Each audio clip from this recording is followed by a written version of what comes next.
ठीक है, देखिए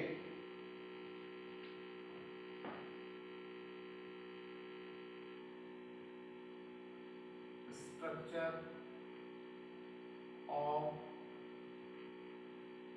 nephron was given by Bowman। किसने लिया था?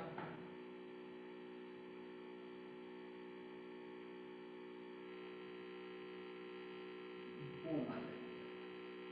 इन्हीं के नाम के अकॉर्डिंग बोमन कैप्सूल कहते हैं, ठीक है। और ये याद रखना, ये क्वेश्चन आ चुका है। किडनी has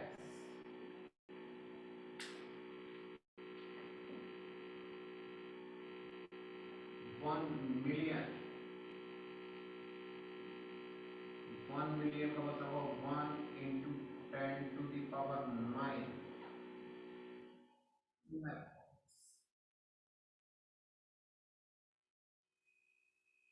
हर एक किडनी में कितने? 1 million नेफ्रॉन। और ये बड़ा इंपॉर्टेंट पॉइंट मैं देता हूँ, nephron is the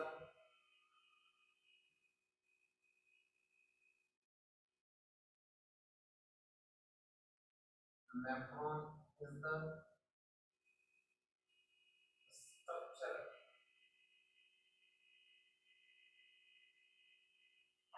and function unit of it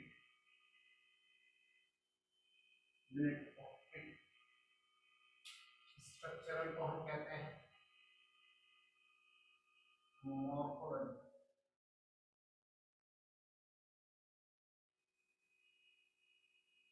और फंक्शन को हम कहते हैं physiological.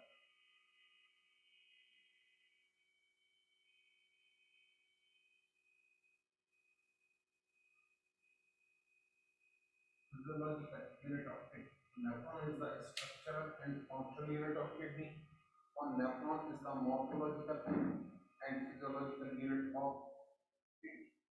And each nephron divided into two parts.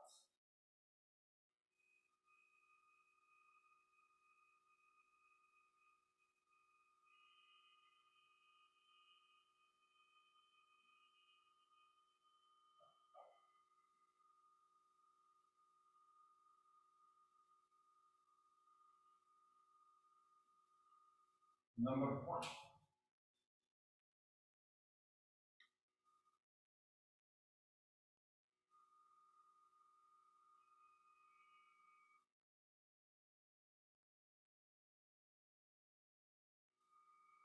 Glomerulus. And number two.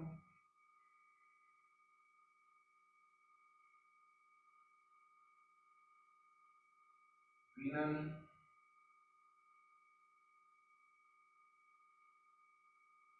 tubule. Renal tubule. Renal tubule। मैं इसका स्ट्रक्चर ड्रॉ कर रहा हूँ और उसी स्ट्रक्चर से आपको एक्सप्लेन करूँगा। तो यहाँ पर स्ट्रक्चर ड्रॉ कर रहा हूँ, इसका स्ट्रक्चर। ये देखिए मैं लाइन खींच रहा हूँ यहाँ पर, मैं लाइन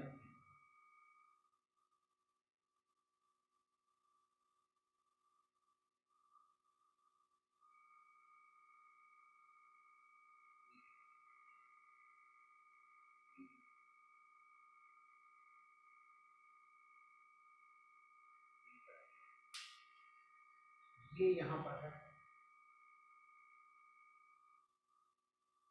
कॉर्टेक्स, ये यहाँ पर है आउटर मेडुला और ये यहाँ पर है इनर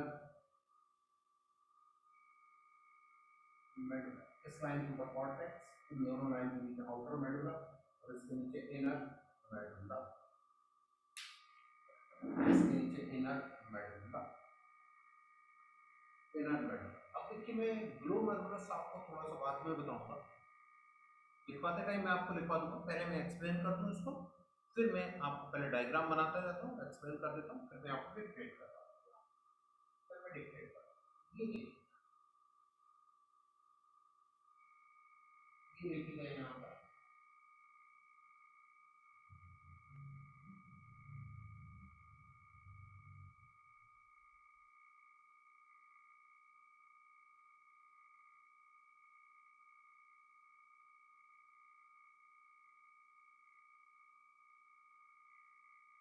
ये blind cup shaped part of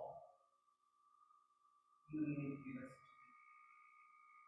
ये blind cup shaped part of unit residue, और इस पार्ट को हम कहते हैं वोमन्स कैप्सूल। इस पार्ट को हम कहते हैं वोमन्स कैप्सूल, वोमन्स कैप्सूल। इसका डायग्राम अलग से यहाँ ड्रॉ करके आपको बताऊं, ठीक है, पहले समझ लीजिए इस चीज को। तो ये फर्स्ट ब्लाइंड पार्ट है, ये क्या है, first blind part of urinary residue और nephron known as Bowman's capsule. और ये वोमन्स कैप्सूल जो रहता है, इसकी वॉल जो रहती है वो बाई लेयर्ड, ये इसकी इनर वॉल हो गई और ये इसकी आउटर वॉल हो गई। इसकी इनर वॉल को हम कहते हैं विसरल लेयर, इनर वॉल को हम कहेंगे विसरल लेयर और आउटर वॉल को हम क्या कहेंगे, parietal layer.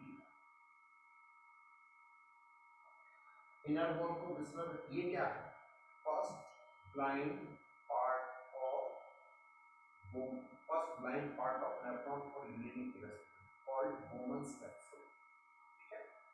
It is bilayered. Inner layer is known as visceral layer and outer layer is known as parietal.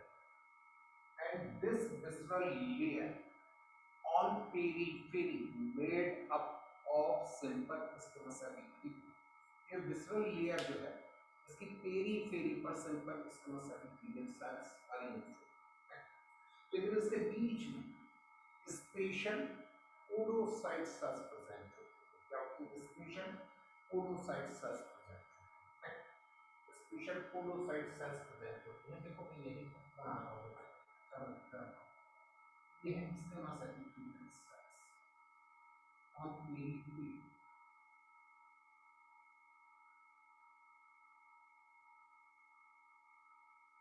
Labelling इन सब नहीं कर पाऊंगा, squamous epithelial cells on periphery, और ये है स्पेशल पोडोसाइट सेल्स। ये तो भी अलग से ड्रॉ करूंगा। तो विजुअल लेयर के पेरीफेरी पर simple squamous epithelial cells present होती है, सेंटर में स्पेशल पोडोसाइट सेल्स प्रेजेंट होती है, स्पेशल पोडोसाइट सेल्स प्रेजेंट होती है। अभी पोडोसाइट सेल्स क्या है, ये पोडोसाइट सेल्स को मैं यहां पर ड्रॉ, पोडोसाइट सेल्स को मैं यहां पर ड्रॉ, ये देखो ये पोडोसाइट सेल्स, ये पोडोसाइट सेल, ये इसका न्यूक्लियस। ये पोडोसाइट सेल्स जो रहती हैं इनमें पेडिसल्स और पीट प्रेजेंट, ये क्या है, पेडिसल्स और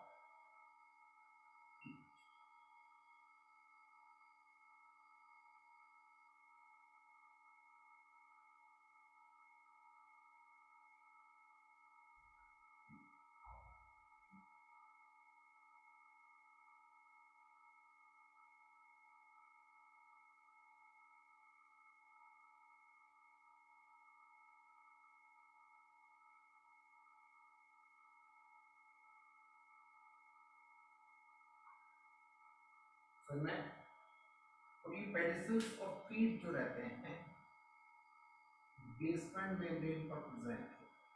ये क्या है,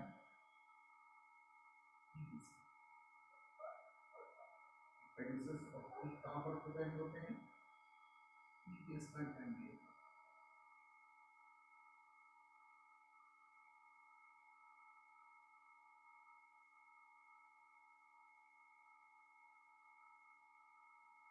ठीक है,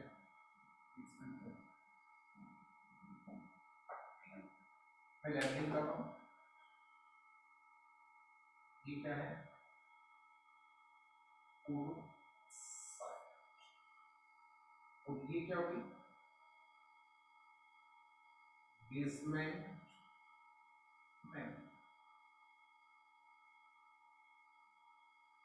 तो ये क्या है, पेडिसिल, पेडिसिल्स और पेडिसिल्स और देखिए इस तरह से देखो आपने बनाए, तो देखो मैं बता रहा हूँ, ये सेल मैंने बना किए थे ये, और फिर ये ऐसे बना दिए थे,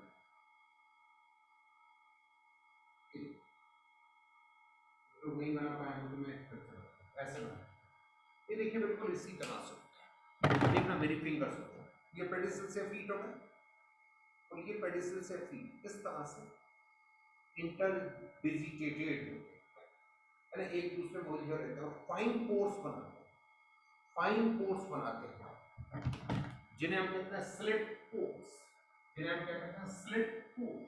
तो इनके बीच में ये क्या प्रेजेंट है यहाँ पर, स्लिट पोर्स, ये देखिए ये क्या प्रेजेंट है इनके बीच में, ये स्लिट पोर्स, और इन्हीं स्लिट पोर्स की हेल्प से ब्लड फिल्टर होता है, इन्हीं स्लिट पोर्स की हेल्प से ब्लड, सॉरी इन्हीं की हेल्प से ब्लड फिल्टर होता है।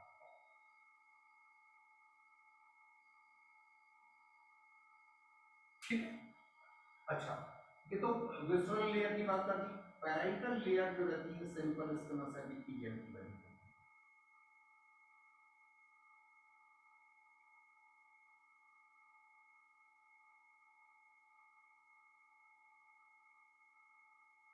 सिंपल स्किनोसेटिक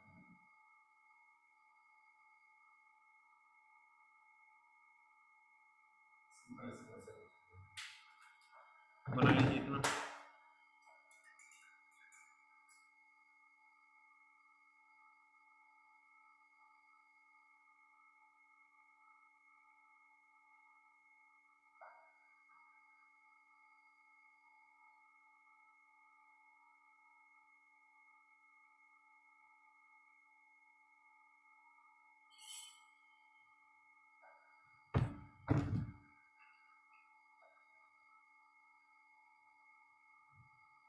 हो गया, हो गया, अब देखिए क्या होगा, अब देखो हो क्या, मैंने आपको पूरा ह्यूमन एक्सक्रीटरी सिस्टम का स्ट्रक्चर बताया, उस ह्यूमन एक्सक्रीटरी सिस्टम के स्ट्रक्चर में मैंने किडनीज बनाई, वो किडनीज में रीनल आर्टरी एंटर करेगी, रीनल के बाहर निकल फ्रॉम द आई, मैंने बताया था आपको डायग्राम ड्रॉ करते हैं विद क्लास में, तो रीनल आर्टरी किडनी के अंदर एंटर, रीनल आर्टरी किडनी के अंदर एंटर करती है और डिवाइड रिपीटेड, डिवाइड्स रिपीटेडली, बार बार डिवाइड होती है और डिवाइड होकर फाइन वेसल्स बनाती है, फाइन वेसल्स बनाती है, इन फाइन वेसल्स को हम कहते हैं, इन फाइन वेसल्स को हम कहते हैं आर्टेरियोल्स, ठीक है, तो renal artery enters into kidney through हाइला and divides repeatedly to form fine vessels known as arteriole, और एक आर्टीरियोल एक बोमन्स कैप्सूल में एंटर करती है, एक आर्टीरियोल एक बोमन्स कैप्सूल में एंटर करती है,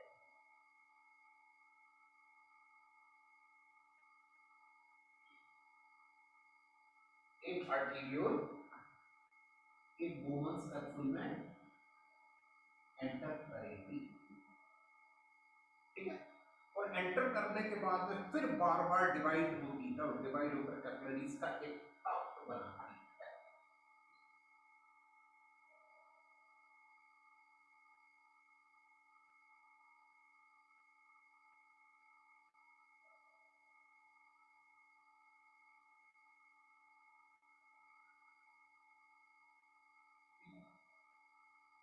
अब ये कैपिलरीज का टफ्ट जो रहता है, ये देखिए कैपिलरीज का टफ्ट बनता है, ये कैपिलरीज का टफ्ट,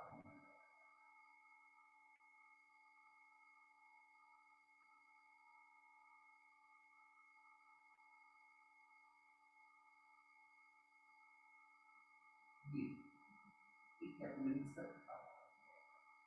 कैपिलरीज के इसी ट्रक को हम कहते हैं ग्लोमेरुलस। ये क्या हो गया?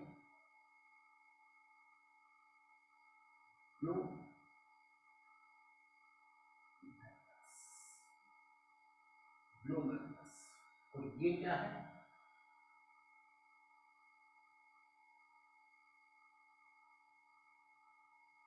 बोमन्स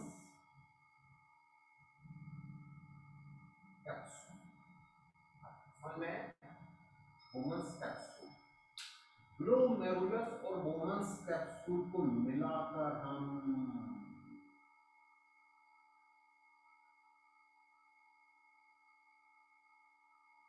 मैल्पिजियन कार्पसल कहते हैं। ग्लोमेरुलस और बोमन्स कैप्सूल को मिलाकर हम क्या कहते हैं? मैल्पिजियन कार्पसल्स कहते हैं। ठीक है, अब देखो बड़ा इंपॉर्टेंट पॉइंट है, ध्यान से सुनना। ये ग्लोमेरुलस क्या है? Tuft of capillary, bunch of capillaries. Glomerulus is tuft of capillaries। तो ये क्वेश्चन नीट में है, ग्लोमेरुलस इज फॉर्म्ड फ्रॉम। अब देखो मैं बता, ग्लोमेरुलस इज फॉर्म्ड फ्रॉम, अभी तक आंसर नहीं मिला। देखिए ये आर्टीरियोल है। आर्टीरियोल क्या है? Branch of renal artery, fine branch of renal artery, fine vessel of renal artery, जिसे हम कहते हैं arteriole. And an arteriole enters into a woman's capsule to form a tuft of capillaries known as glomerulus। अब देखिए, ठीक है, अब ये ग्लोमेरुलर कैपिलरीज हैं। ये glomerular capillaries join to form another arteriole। Capillaries of glomerulus join to form another arteriole which leaves woman's capsule, which leaves glomerulus, क्योंकि glomerulus से बाहर निकलता है।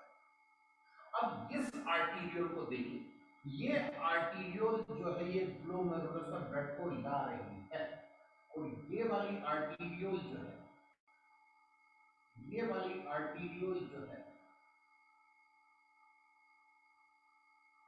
ये ग्लोमेरुलस से ब्लड को ले जा रही है। तो जो आर्टीरियोल ग्लोमेरुलस में ब्लड को लाती है उसे हम कहते हैं एफरेंट आर्टीरियोल, और जो ग्लोमेरुलस से ब्लड को ले जाती है उसे हम कहते हैं एफरेंट आर्टीरियोल। तो ये क्या है? ये है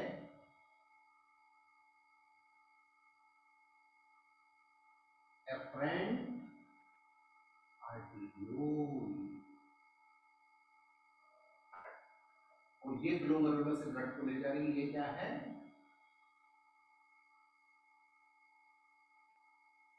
एफरेंट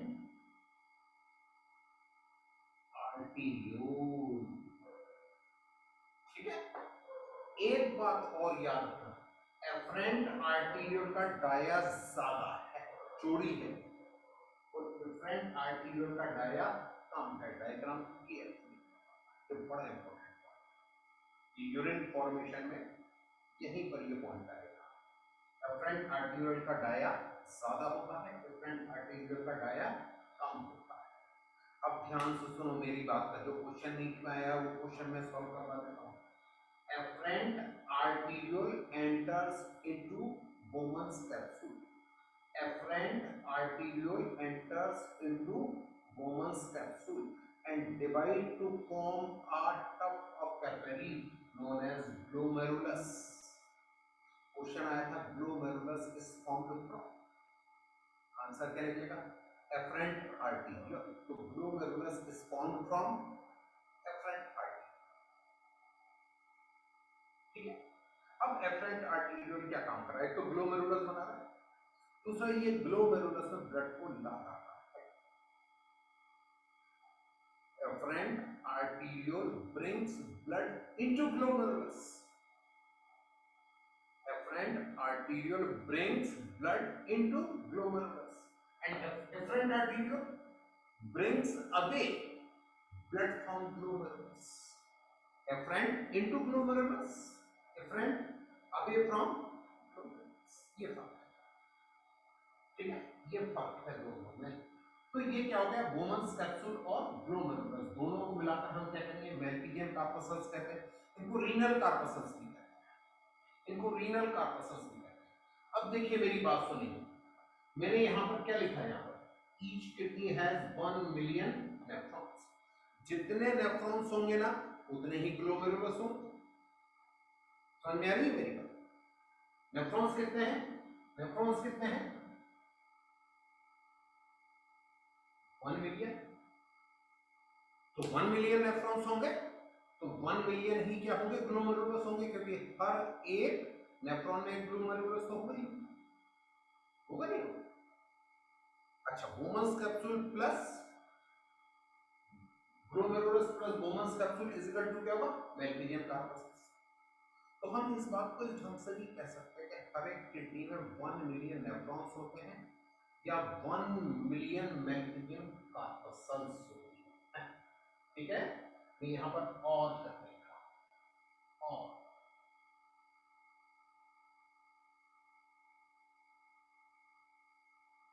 मेल्पिजियन कार्पसल।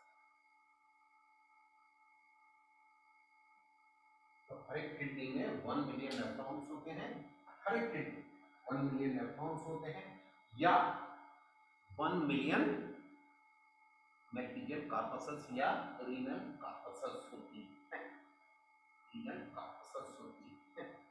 हो गया इतना, हो गया इतना। अब देखो, अब देखो, ये देखिए, ये विसरल लेयर और ये पैराइटल लेयर, दोनों लेयर्स के बीच में ये स्पेस दिखाई दे रहा है आपको, इसे हम कहते हैं lumen of Bowman's capsule. Space between visceral and parietal layers, space between visceral and parietal layers is known as lumen of Bowman's capsule और कैविटी ऑफ बोमन्स कैप्सूल, ठीक। अब ये क्या है, lower end of Bowman's capsule. ये Bowman's capsule का lower end जो रहता है एक highly coiled tube, highly coiled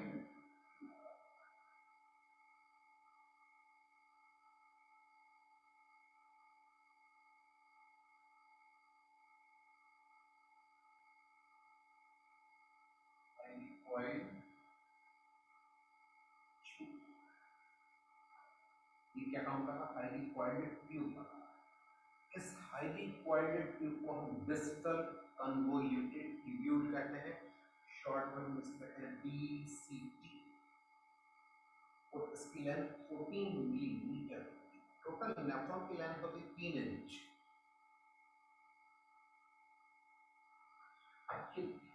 ये क्या होगी, डिस्टल कन्वोल्यूटेड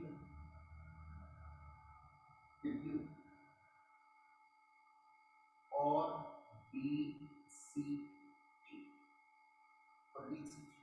अब देखो DCT की वॉल कैसी होगी, मैं यही क्या बताऊं, ये DCT मैंने ऐसा बता दिया। ये DCT जो रहती है सिंपल कॉलमनर एपिथेलियम की बनी होती है। DCT consist of simple cuboidal epithelium, not columnar, sorry, simple cuboidal epithelium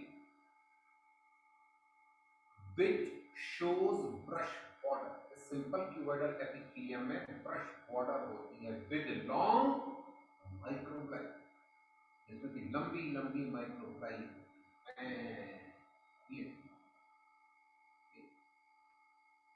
cuboidal epithelium cells है, ये माइक्रोब्लाई।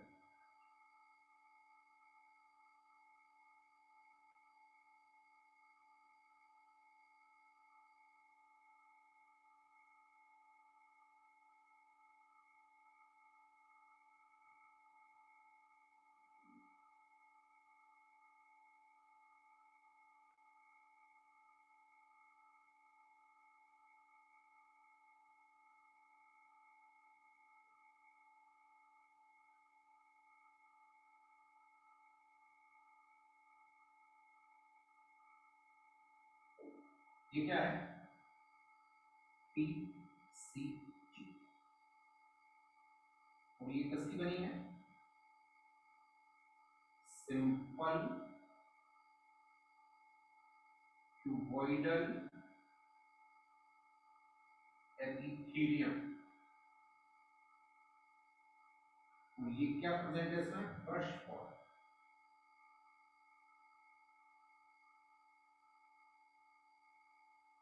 With long microvilli, long microvilli. अब ये simple cuboidal epithelium with brush border, इसका काम क्या है? इसका काम क्या है? इसका काम क्या है? ठीक है, ठीक है। तो इसका फंक्शन हो गया, ठीक है। सिंपल क्यूबॉइडल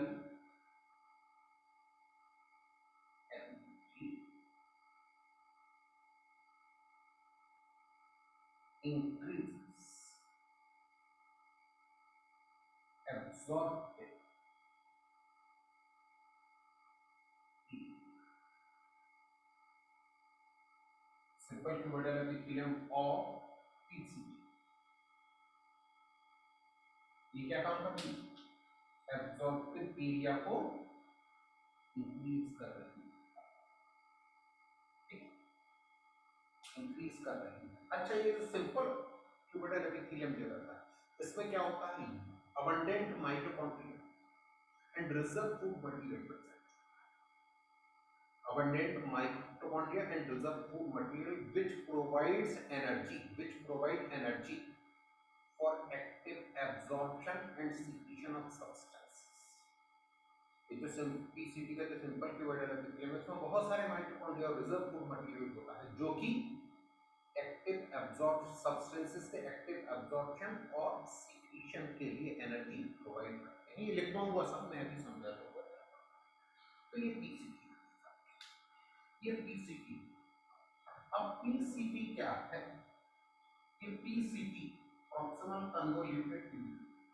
ये पीसीटी जो रहती है स्ट्रेट हो जाती है और स्ट्रेट होकर कॉर्टेक्स से मेडुला में एंटर करती है।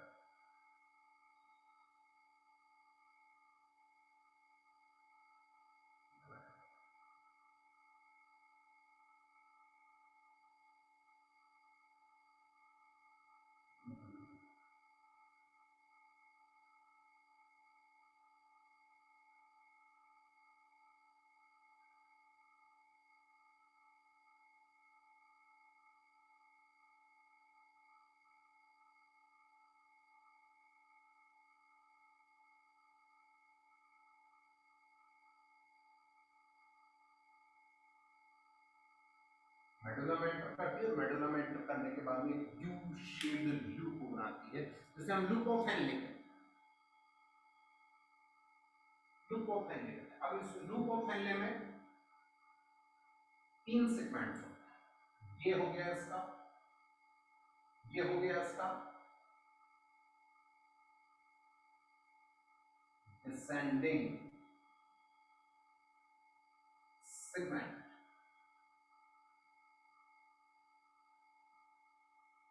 ये इसका हो गया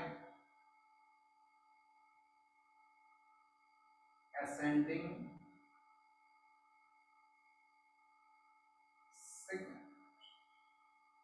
और ये दोनों डिसेंडिंग मतलब ये नीचे, ये ऊपर से नीचे की तरफ आ रहा है इसीलिए डिसेंडिंग, और ये नीचे से ऊपर की तरफ जा रहा है इसीलिए इसको असेंडिंग कह रहे हैं।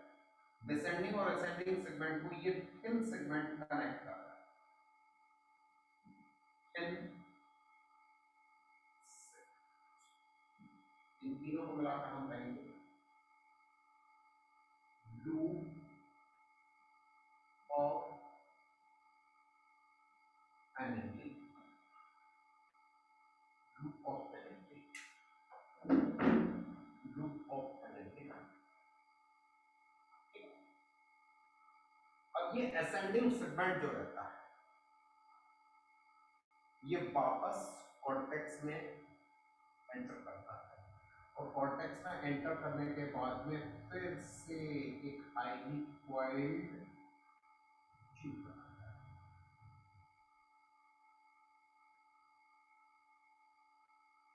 इसे हम सॉरी ये प्रॉक्सिमल हो गया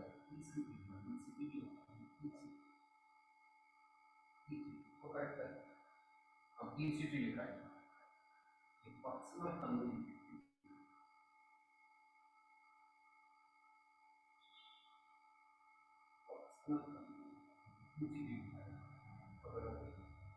और ये क्या होगा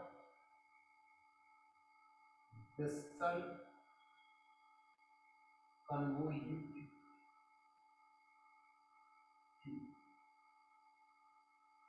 और डीसीटी देखिए पीसीटी की लेंथ 14 मिलीमीटर होती है लूप ऑफ हेनले की लेंथ 20 मिलीमीटर होती है और डीसीटी की लेंथ 4.6 टू 5.2 मिलीमीटर होती है इसका मतलब ये DCT is smaller than PCT DCT जो रहती है वो पीसीटी से छोटी है अच्छा डीसीटी जो रहती है वो सिंपल क्यूबॉइडल एपिथेलियम की बनी होती है इसमें भी माइक्रोबेलाई प्रेजेंट होती है लेकिन ये माइक्रोबेलाई छोटी छोटी होती हैं इसलिए हम इनको फ्रेश बॉर्डर नहीं करते तो DCT is also lined with simple cuboidal epithelium with microvilli लेकिन जो ब्रश बॉर्डर नहीं होती ध्यान रखना ये क्वेश्चन आ चुका है ब्रश बॉर्डर जो रहती है वो सिर्फ पीसीटी में प्रेजेंट होती है प्रॉक्सिमल कन्वोल्यूटेड मैं मेरे ब्रश बॉर्डर में आपको अंतर जब माइक्रोबेलाई कैसी होती है लॉन्ग होती है और रेगुलरली अरेंज होती है तब हम इसको ब्रश बॉर्डर ठीक है हो गया ये इतना हो गया अब डीसीटी जो रहती है डीसीटी जो रहती है यह है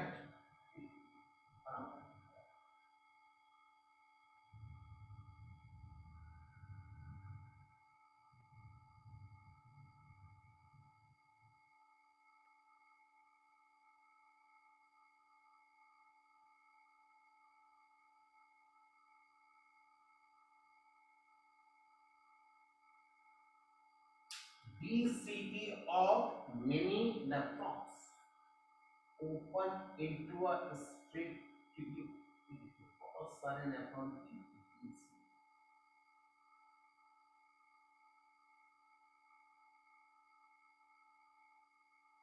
बहुत सारे नेफ्रॉन की डीसीटी एक स्ट्रेट डक्ट में खुलती है और इस स्ट्रेट डक्ट को हम कलेक्टिंग डक्ट कहते हैं कलेक्टिंग डक्ट और बहुत सारी कलेक्टिंग डक्ट्स आपस में मिल जाती हैं बहुत सारी कलेक्टिंग डक्ट्स आपस में मिल जाती हैं और मिलकर एक लार्ज डक्ट बनाती है एक लार्ज डक्ट बनाती है जिसे हम डक्ट ऑफ बेलिनी कहते हैं डक्ट ऑफ बेलिनी कहते हैं which opens at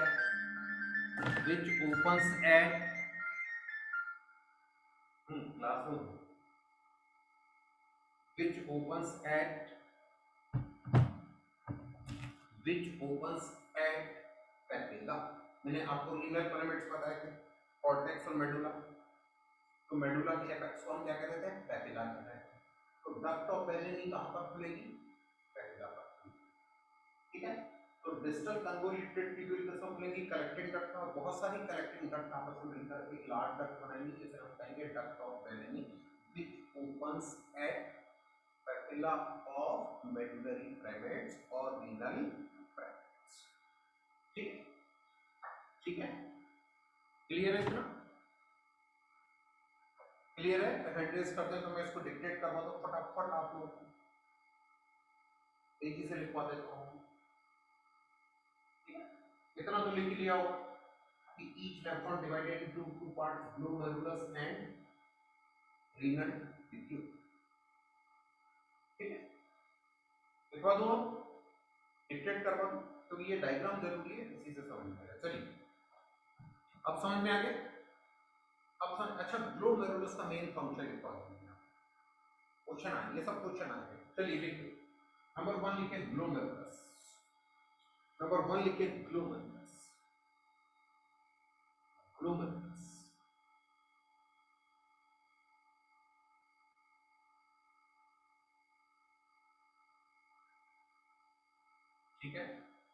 लिखिए glomerulus. It is a tuft of capillaries. It is a tuft of capillaries found inside. It is a tuft, T-U-F-T, tuft of capillaries found inside. हाँ हाँ तो जरूरी बात है क्या? हाँ क्लास है यार, नहीं कोई जरूरी तो बता, कल मैं लगाता हूँ क्लास में.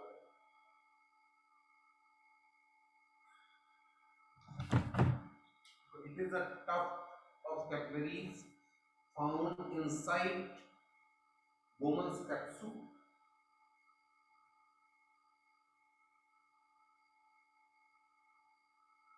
और ये point, it is formed from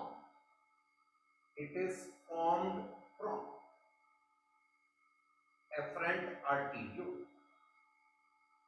It is formed from afferent arteriole,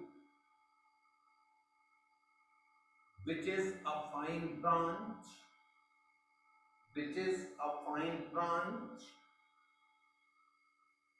of renal artery, which is a fine branch of renal artery. ठीक है, आप लिखो afferent arteriole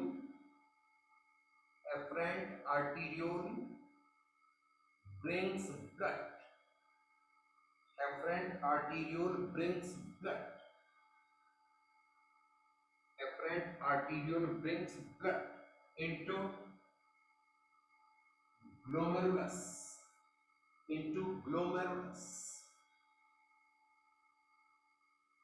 ठीक है, हो गया. आगे लिखिए glomerular capillaries.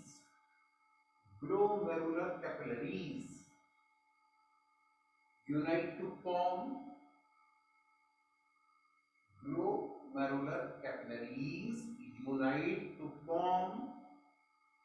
efferent arteriole.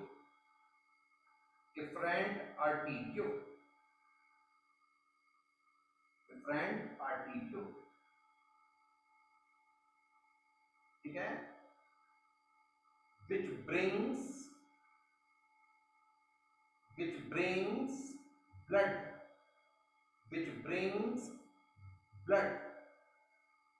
away from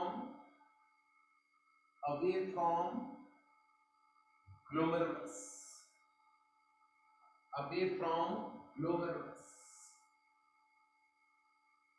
ठीक है, हो गया था.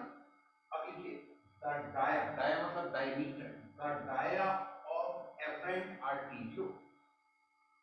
The dia of afferent arteriole is more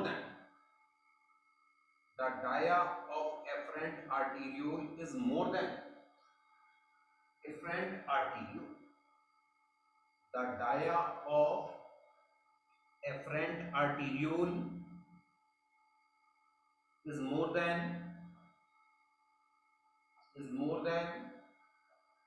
efferent arteriole. ठीक है, अब देखो मेन फंक्शन ऑफ ग्लोमेरुलस, इसी पे क्वेश्चन आया है. Main function of glomerulus is ultrafiltration. Main function of glomerulus is ultrafiltration. क्या है ultrafiltration? क्या होता है ultrafiltration? हो गया. 3 नंबर 1 पार्ट हो गया ग्लोमेरुलस. सेकंड लिखिए renal tubule.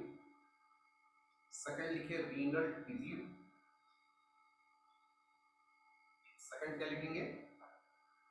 Renal tubule. divided into following parts. Divided into following parts. Number one, Bowman's capsule.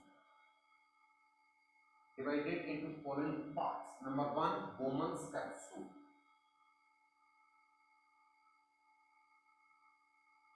ठीक है, अब देखो लिखते हुए चलें. It is cup shape. It is cup shape.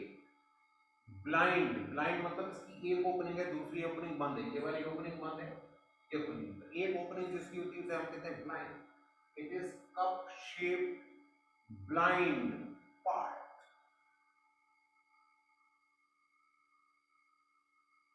Of nephron. Of nephron. ठीक है, ऑफ नेफ्रॉन.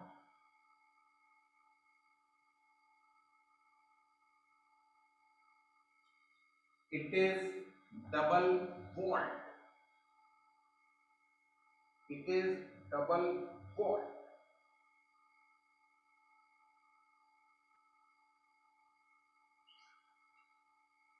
ठीक है, it is double walled.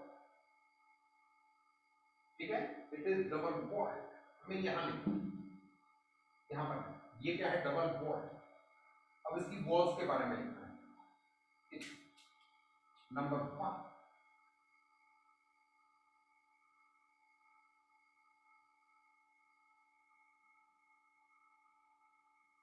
Visceral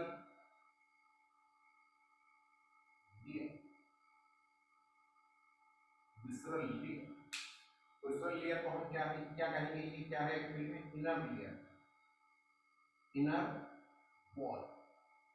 inner wall है क्या, इनर लेयर. नंबर वन क्या है, विसरल लेयर. Visceral layer. ठीक है, इनर. ये made up of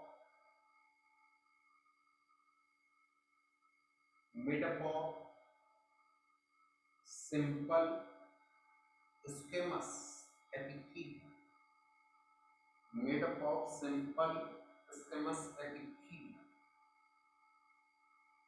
at periphery. Made up of simple squamous epithelium. Simple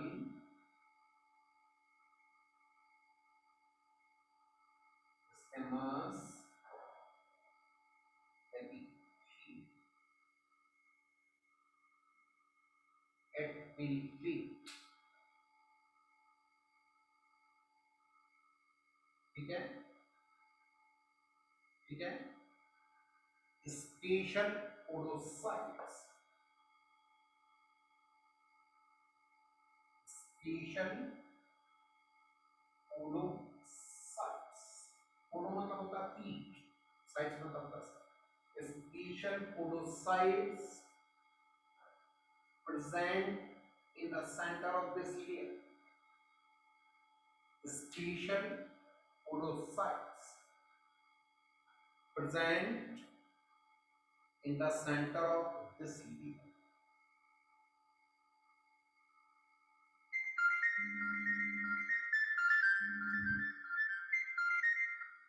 हाँ सर, नमस्कार. हाँ, मैं क्लास में लगा हूँ, क्लास कर रहा हूँ. हाँ, नहीं कोई बात, मैं लगाता हूँ क्लास. ठीक है. Special podocytes present in the center of this layer. ठीक है. These cells have pedicels or teeth. These cells have pedicels or teeth. So the name podocytes. इन सेल्स में क्या होता है, पेडिसल्स या फीट प्रेजेंट होते हैं, इसी कारण इनको क्या कहते हैं, पोडोसाइट्स. क्या कहते हैं, पोडोसाइट्स कहते हैं. पोडोसाइट्स कहते हैं. ठीक है, ठीक देखिए they includes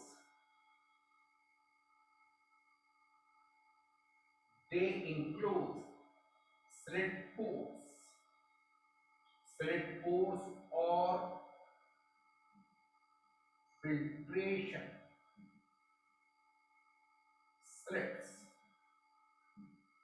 They include on podocytes, slit pores or filtration slits. They include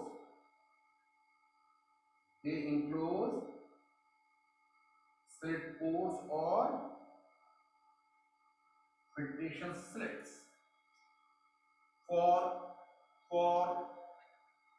fine filtration for fine filtration of blood plasma, for fine filtration of blood plasma. ठीक है, ये तो हो गई विसरल लीवर। नंबर 2 लिखिए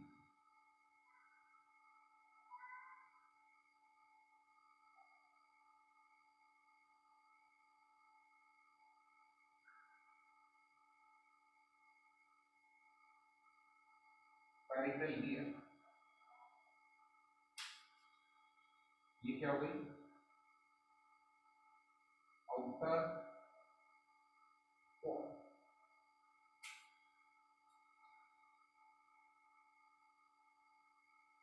नंबर 2 लिखिए parietal layer, sorry PR, spelling correct कर दीजिए, पीआर, PARIE,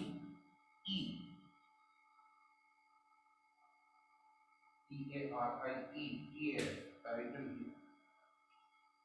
आउटर वॉल, देखिए made up of simple squamous epithelium, made up of वही ये simple squamous epithelium, made up of simple squamous epithelium.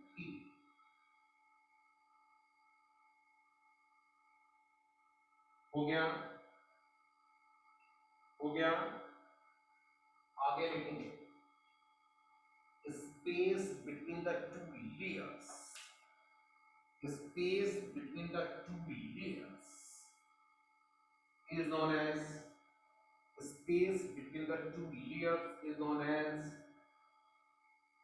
lumen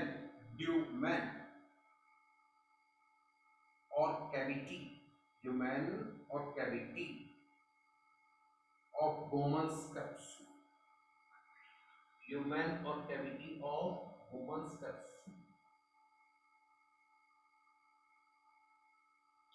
हो गया। अब अलग से लिखेंगे यहां पर, उसके बाद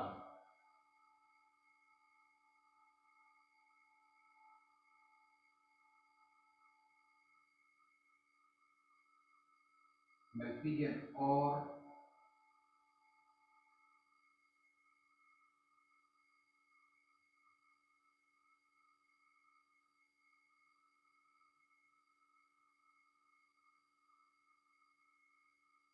मेल्पिजियन और रीनल कार्पसस,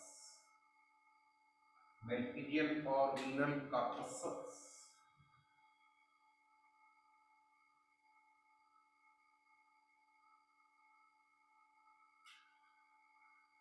लिखे बोमन्स कैप्सूल along with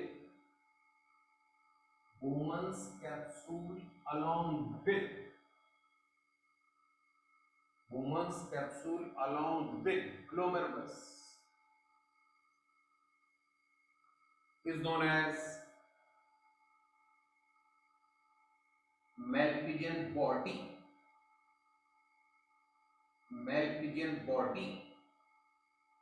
और रीनल कार्पसल। इसको मेल्पिजियन कार्पसल भी कहते हैं, मेल्पिजियन बॉडी भी कहते हैं, रीनल कार्पसल। तो Bowman's capsule along with glomerulus is known as Malpighian body or renal corpuscle। अब फटाफट हेडिंग डालना, प्रॉक्सिमल कन्वोल्यूटेड टिश्यू, ब्रैकेट में को PCT PCT, फटाफट देखो तेजी।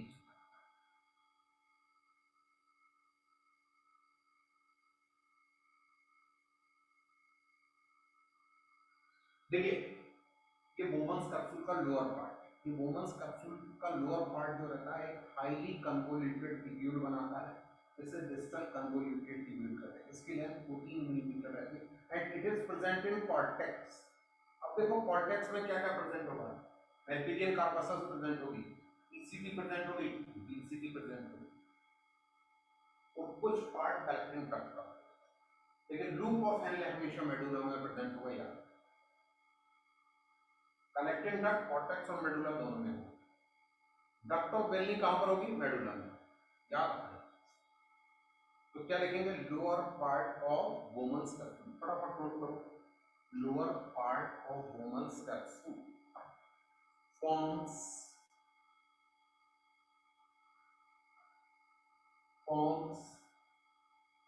highly convoluted tubule, forms highly convoluted tubule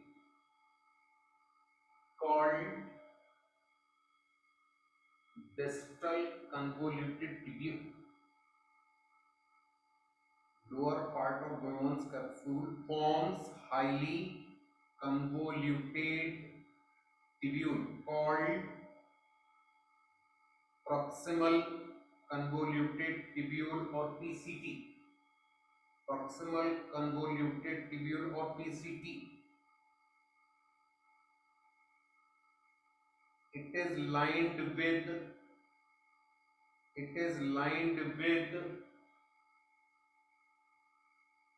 simple cuboidal epithelium. Simple cuboidal epithelium. It is lined with simple cuboidal epithelium with brush border. With brush border. With brush border.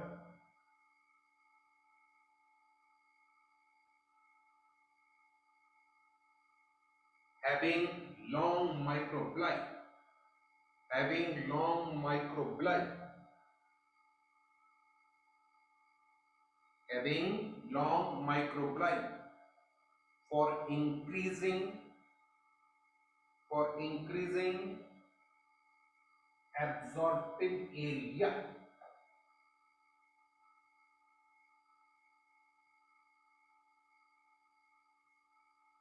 It is present in cortex.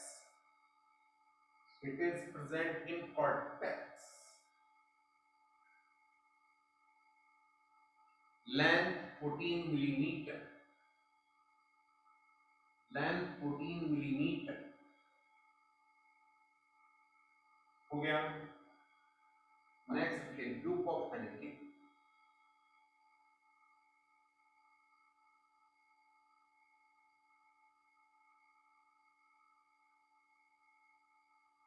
Loop of Henley. अब देखो ये PCT है, ये PTC cortex से medulla में enter करती है और मेडुला में एंटर करने के बाद एक यू शेप्ड लूप बनाती है, जैसे हम लूप ऑफ हेनले कहते हैं। इसमें डिसेंडिंग और असेंडिंग लिम्ब्स होती हैं जो कि एक दूसरे के पैरेलल रन करती हैं, ठीक है, समझ में है। और ये जो लूप ऑफ हेनले जो रहता है ये सिंपल क्यूबॉइडल एपिथेलियम का बनाता है, इसमें माइक्रोविलाई नहीं होती, सिंपल क्यूबॉइडल एपिथेलियम का समझ में। चलिए DCT enters into medulla. Loop of Henle heading डाला, loop of Henle. DCT enters into medulla from cortex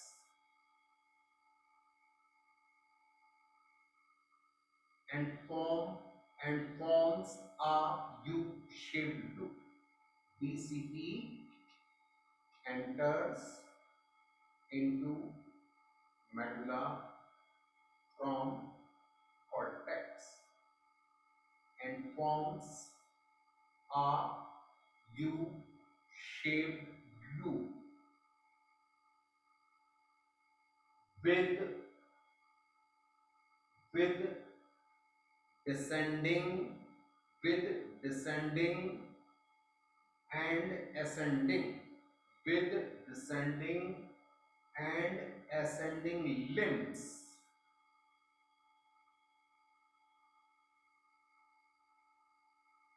which run parallel which run parallel to each other.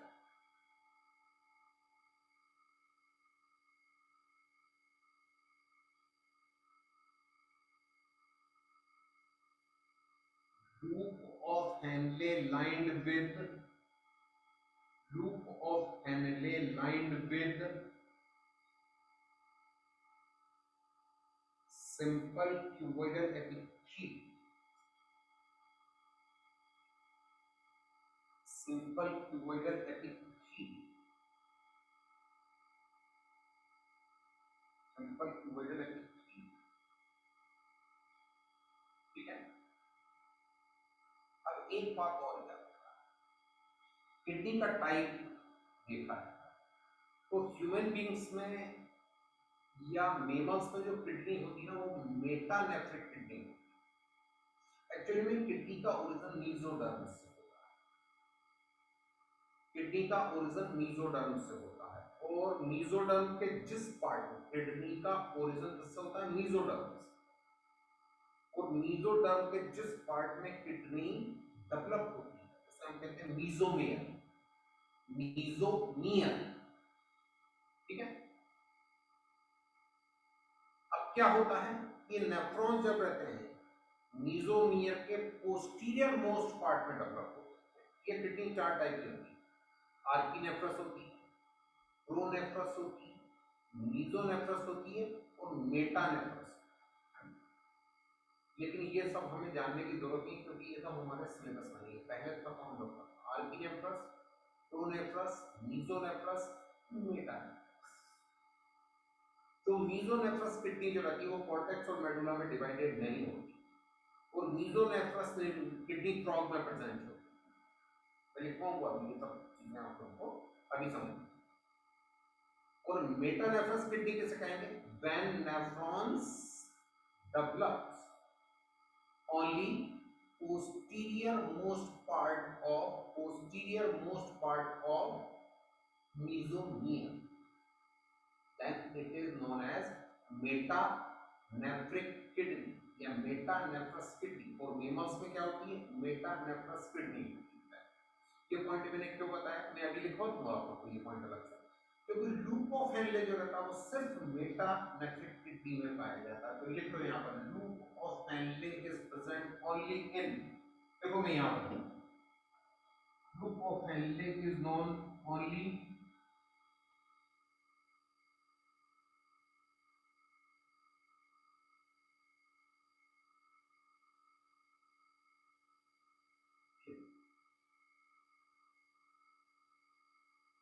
loop of Henle present only in metanephric kidney. समझ में, metanephric kidney. ठीक है.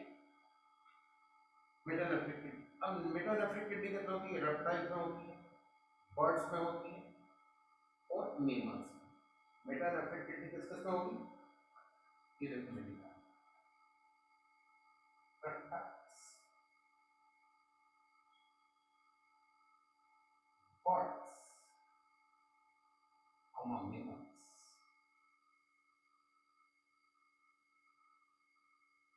तो loop of Henley सिर्फ metanephric kidney में present होता है. अब लूप ऑफ हेनले का फंक्शन क्या है, हम फंक्शन भी देखते हैं चलिए. तो main function of loop of Henley is water absorption. देखो देखो यहाँ पर main function of loop of Henley, main function of loop of Henley is water absorption. Main function of loop of Henle is water absorption. ठीक है. अच्छा, loop of Henle present in medulla. देखो ये point बड़ा important है. छोटे छोटे basics पे तो क्वेश्चन आते हैं जो कि बच्चे थोड़ा ध्यान दें. loop of Henle present in medulla. हो गया। अब लिखो distal convoluted tubule, distal convoluted tubule bracket में लिखोगे DC,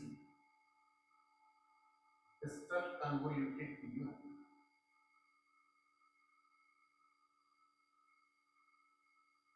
ये देखो, ये लूप ऑफ हेनले की डिसेंडिंग लिंब है, ये लूप ऑफ हेनले की असेंडिंग लिंब है। तो लूप ऑफ हेनले की असेंडिंग लिंब मेडुला से कॉर्टेक्स में एंटर करती है और एक हाईली कॉइल्ड शॉर्ट ट्यूब बनाती है जिसे हम डिस्टल कन्वोल्यूटेड। देखो पीसीटी की लंबाई कितनी थी 14 मिलीमीटर, लूप ऑफ हेनले की लिखी length 20 millimetre, loop of Henley की लेंथ कितनी है 20 मिलीमीटर, 3 सेंटीमीटर होती है, 3 इंच नहीं होती। यूरिनिफेरस ट्यूब्यूल की लंबाई 3 सेंटीमीटर होती है। एक यूरिनिफेरस ट्यूब्यूल नेफ्रॉन की लेंथ 3 सेंटीमीटर। 14 मिलीमीटर का डीसीटी हो गया, 20 मिलीमीटर का लूप ऑफ हेनले हो गया, 4.6 टू 5.2 मिलीमीटर का पीसीटी। तो डीसीटी जो रहती है वो पीसीटी से छोटी है। तो क्या लिखे यहां पर ascending limb of loop of Henle, ascending limb of loop of Henle enters into cortex, enters into cortex from medulla, ascending limb of loop of Henle enters into cortex from medulla and forms a highly coiled and forms a highly coiled short tube called distal convoluted tubule, distal convoluted tubule, length 4.6, length 4.6 to 5.2 millimeter.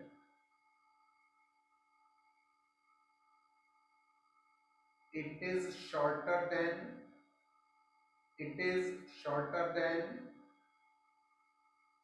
PCT.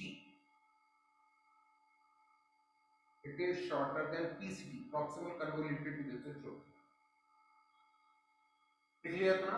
अब आगे BCT lined with BCT lined with BCT lined with simple cuboidal epithelium, BCT lined with simple cuboidal epithelium with microvilli, with microvilli। ये point underline कर दिया, brush border absent in it. यहाँ पर जो microvilli present है वो भी absorptive area को इंक्रीज करेंगे, लेकिन डीसीटी में तो ब्रश बॉर्डर होती है वो बहुत ज्यादा एरिया को इंक्रीज करती है, थोड़ा सा कम एरिया को इंक्रीज करती है। देखो ब्रश बॉर्डर एब्सेंट, ठीक है, ब्रश बॉर्डर एब्सेंट हो गया। अब फटाफट लिखो कलेक्टिंग डक्ट, तेजी से लिखो कलेक्टिंग डक्ट।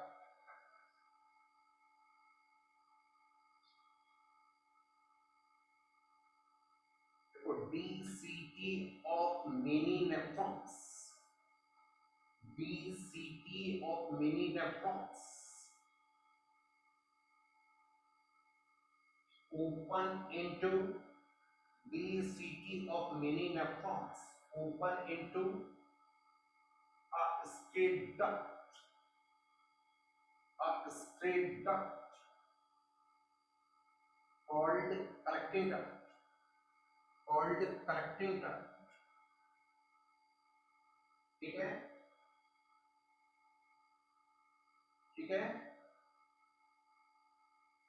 अब लिखो यहाँ many collecting ducts unite to form, many collecting ducts unite to form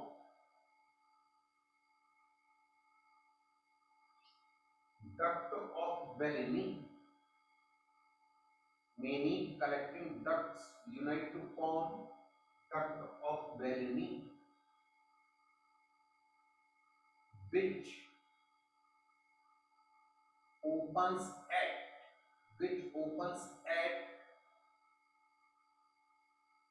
papilla of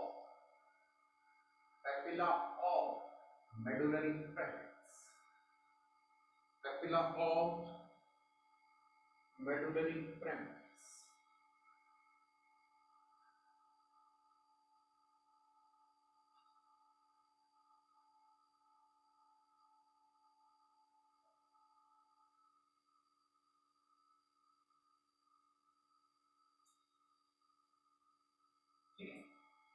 हो गया, हो गया। अब देखो मेरे पास बड़ा इंपॉर्टेंट पॉइंट बता रहा हूं, अब तक मैंने पूरा नहीं बताया था, अब ध्यान से सुनिए, ध्यान से सुनिए। ये टर्म है वासा रेक्टा, एक टर्म है वासा रेक्टा।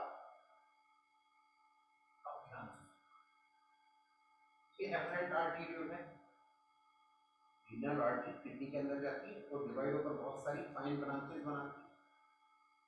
इन ब्रांचेस को हम क्या कहते हैं, आर्टीरियोल। और जो आर्टीरियोल बोमन्स कैप्सूल के अंदर जाती है उसे हम क्या कहते हैं, एफरेंट आर्टीरियोल। और ये बोमन्स कैप्सूल के अंदर जाकर क्या बनाती है, ग्लोमेरुलर बनाती है। ग्लोमेरुलर कैपिलरी यूनाइट होकर एफरेंट आर्टीरियोल बनाती है। एफरेंट आर्टीरियोल ग्लोमेरुलस में ब्लड लाती है और एफरेंट आर्टीरियोल ग्लोमेरुलस से ब्लड को,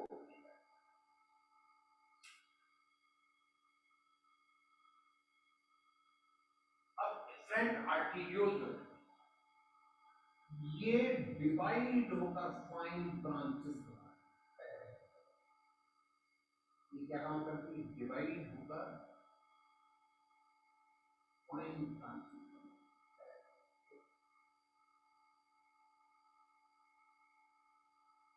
फाइन ब्रांचेस,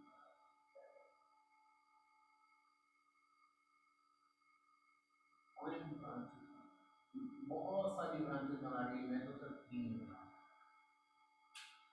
इन ब्रांचेस को हम पेरिट्यूबुलर कैपिलरीज कहते हैं, पेरिट्यूबुलर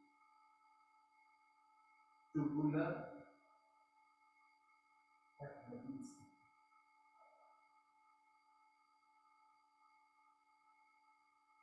ठीक है, तो एफरेंट आर्टीरियोल डिवाइड होकर फाइन ब्रांचेस बनाती है,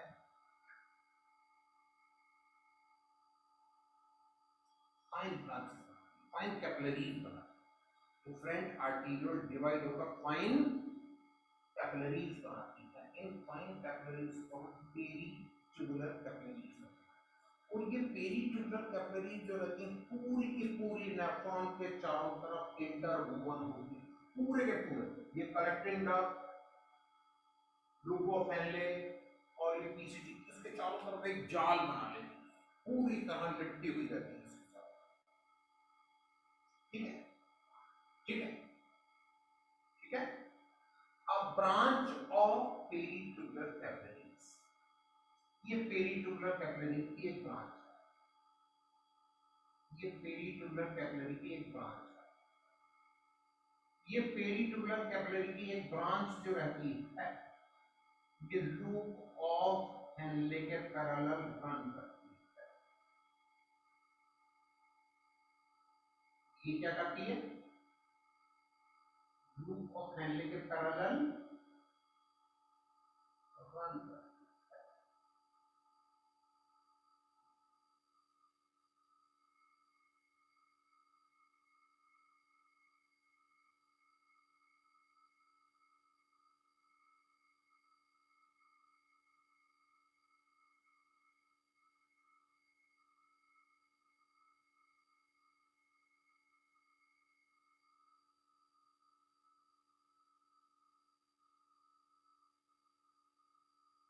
लूप ऑफ हेनरी के पैरेलल रन करती है,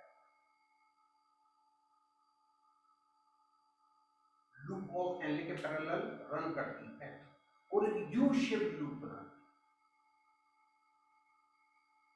यू शेप्ड लूप को हम कहते हैं वासा रेक्टा। क्या कहेंगे हम इसे? वासा रेक्टा। समझ में? तो अब पॉइंट अलग से लिखिए, वासा रेक्टा, वासा रेक्टा।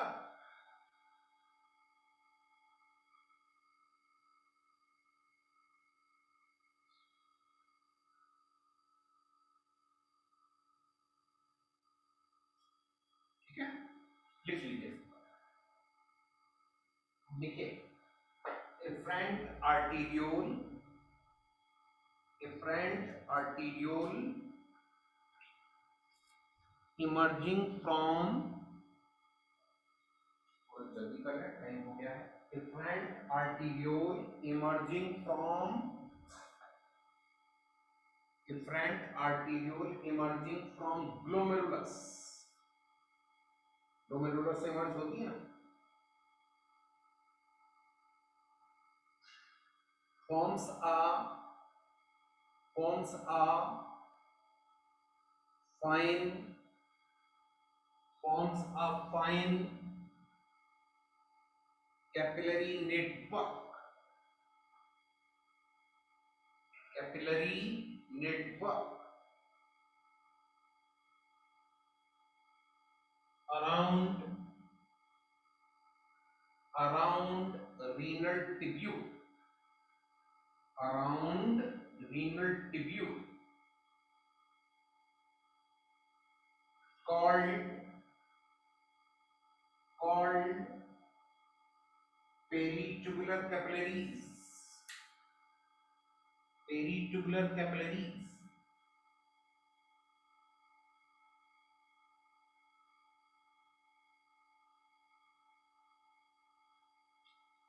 ठीक है, देखिए, a fine vessel, a fine vessel of peritubular capillaries, a fine vessel of peritubular capillaries runs along the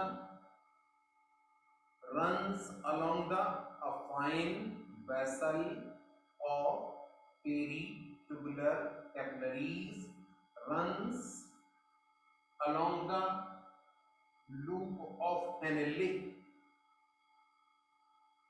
runs along the loop of Henle to form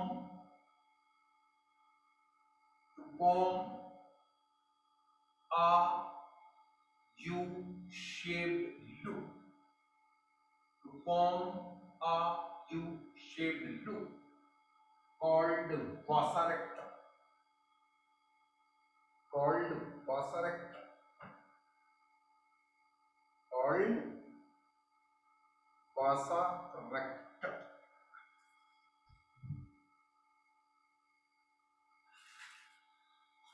इतना आज हो गया, कोई डाउट हो इसमें तो पूछ लीजिए, कुछ छूट गया हो तो पूछ लीजिए।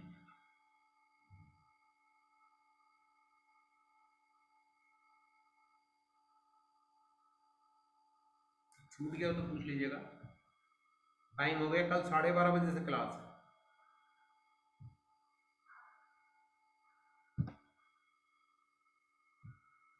कल 12:30 बजे से क्लास है। अरे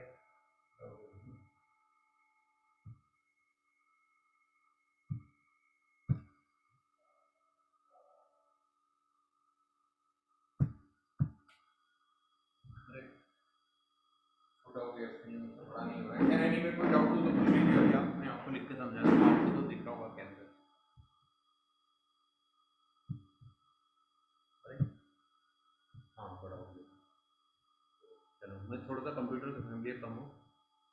podocytes present in the centre of Bowman's capsule, center of visceral layer of Bowman's capsule, podocytes present in the centre of visceral layer. Peripheral, visceral layer का पेरीफेरी किस, पेरीफेरल, पेरीफेरी पर क्या रेंज होती है? Simple squamous epithelium. और visceral layer के centre में क्या प्रेजेंट होती है? पोडोसाइट्स। ठीक है, हाँ।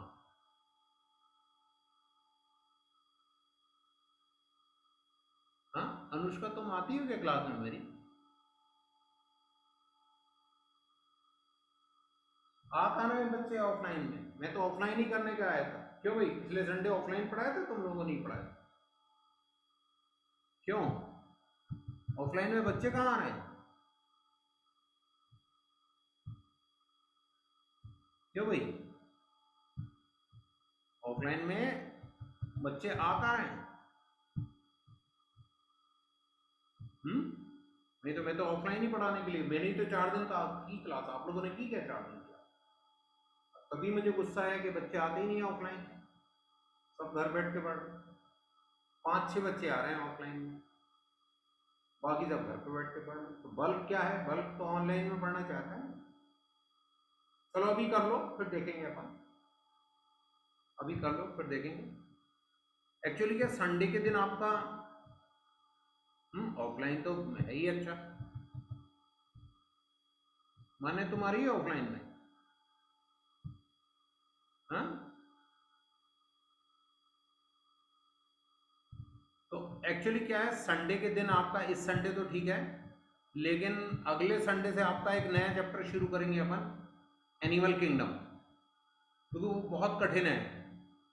और संडे के दिन 2 घंटे अपन एनिमल किंगडम पढ़ाएंगे, और अगले संडे ऑफलाइन उसका टेस्ट लेंगे एनिमल किंगडम। ठीक है, तो वो एनिमल किंगडम वैसे याद रखा, और बड़ा उसमें क्या टेक्निकल टर्म्स आपको समझनी है, और पूरे कैरेक्टर फाइलम के लर्न करने। एनिमल किंगडम आप लोगों ने पढ़ा होगा, कोरीफेरा, सिलेंट्रेटा, हाँ, Ctenophora, Platyhelminthes, Aschelminthes, Annelida, Arthropoda, Mollusca, Echinodermata, Hemichordata, ये सब नॉन कॉर्डेट्स हो गए। और फिर कॉर्डेटा है, तो कॉर्डेटा में एक क्या है, कॉर्डेटा है, और दूसरा वर्टिब्रेटा है। और वर्टिब्रेटा जो है इसको 5 क्लासेस में बांटा है, पाइसीस, एम्फीबिया, पाइसीस मतलब fishes, amphibia, reptilia, apps, birds को एप्स कहते हैं, एंड मेमेलिया। तो इतने सारे फाइलम है आप लोग, फाइलम और क्लास है, तो उनके करेक्टर्स आपको याद करने हैं। तो शुरू में तो 1-2 के आपको लगेंगे ठीक है ऐसे, लेकिन बाद में सबके करेक्टर्स एक जैसे लगेंगे। मैं तो आपको पिछले संडे आया ही था पढ़ाने, आप लोगों को पढ़ाया था ना मैंने ऑफलाइन।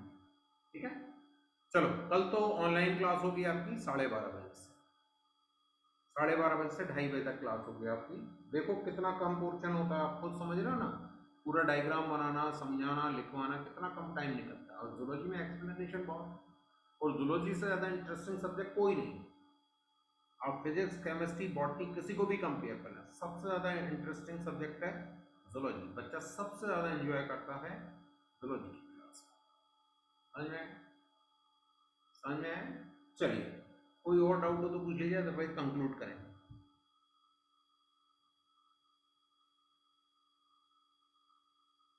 चलिए, कोई डाउट है? नहीं है? चलिए, okay, thank you, welcome, take care.